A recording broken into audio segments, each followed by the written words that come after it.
కాశిరెడ్డి నాయన నిజంగా ఒక అద్భుతమైనటువంటి విజయం సాధించారు. ఆయన స్వామీజీ కాదు, నోట్లో నుంచి లింగాలో గాల్లో నుంచి విభూతిలో సృష్టించలేదు. తనకి తెలిసినటువంటి పదం నలుగురికి అన్నం పెట్టండి రా అనేవాడు.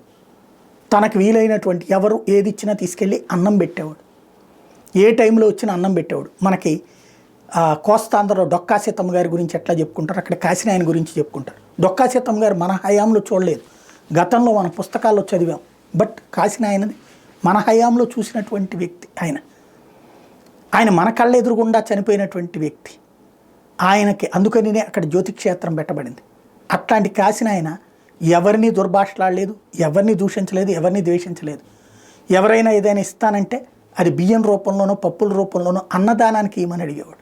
అన్నదానమే చేశాడు.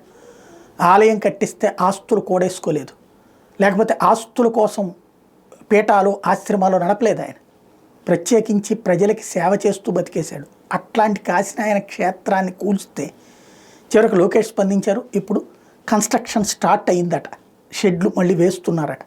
అదే సందర్భంలో భారతీయ జనతా పార్టీకి సంబంధించి పురంధేశ్వరి గారు స్వయంగా ఓ టీముని తీసుకెళ్ళి మరి కేంద్ర అటవీ శాఖ మంత్రిని కలిసి కాశీనాయన క్షేత్రం యొక్క గొప్పతనాన్ని తెలియజేసి ఆ క్షేత్రాన్ని కొనసాగనివ్వాలి, అక్కడ ఎట్లాంటి అడ్డంకులు సృష్టించొద్దు అని చెప్పి కోరారు.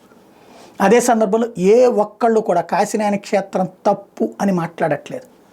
అది ఆయన సాధించిన విజయం. మనం ధర్మంగా ఉంటే ధర్మం మనకు తోడు నిలబడుతుంది. మరణించిన తర్వాత కూడా విజయం సాధించిన వ్యక్తి చిన్నపాటి అపజయం అనడానికి వీలేదు. ఆయన ఆశయానికి తూట్లు పొడుస్తుంటే ఆయన ఆశయం గెలిచిందని చెప్పాలి ఇప్పుడు.